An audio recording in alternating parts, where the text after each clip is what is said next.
So Brandon and I had a couple other really great meetings that stand out in my memory that are worth sharing. The first was our meeting was a bit of the result of a compromise that we had made. Brandon had been asking to play Minecraft, and I was hesitant to bring that into our relationship. I was afraid it might take away from the games and the things that we did together. So I would kind of counter with a new set of Legos or building blocks or something else. And it finally got to a point where I had run out of those obstacles, those alternatives, and I had to give him an answer. So we made a compromise, and the compromise was that we would do something good for the school or the community or somebody, and then we would reward ourselves with a day where we play Minecraft. So the next week I showed up and I had gloves and garbage bags, and we decided we would clean up the schoolyard.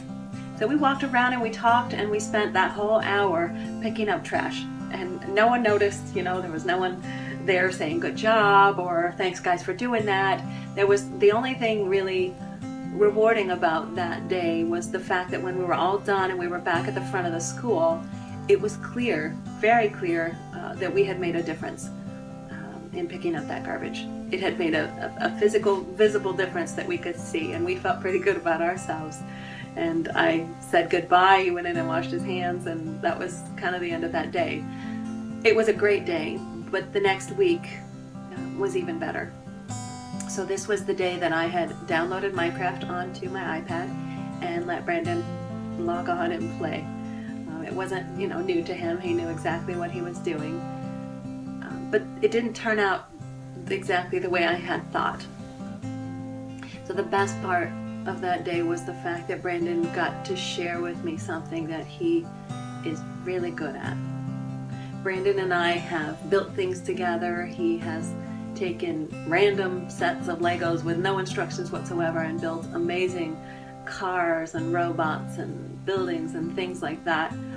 We have had drawing sessions where he draws, he makes up Pokemons, and I don't know if that's how you say that, Pokemons, but he would create these Pokemon characters of his own and color them, and he's an amazing artist.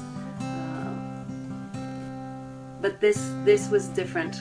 Watching him play Minecraft and teach me about it was different in that it kind of encompassed all of those creative pieces that I just talked about as far as what he built and how he did that. But it was very technical. Like I could see how smart he was. And I never doubted Brandon's smarts, but I never saw it to the degree that I saw it that day that he showed me how to play Minecraft. He taught me about the crafting table, and he taught me how to move in the program, and he was so excited about getting realms so that I could be in the same world as he was. He could log into the school computer and I could play on the iPad, and we could actually be in the same world together. And I thought, that is exciting to be in the same world with him. Really exciting to be in the same world with him. And so I realized that it probably had been a mistake to wait for so long to let him share something that he was so good at. The other things it did, it opened a lot of doors to some communication that took place after that session.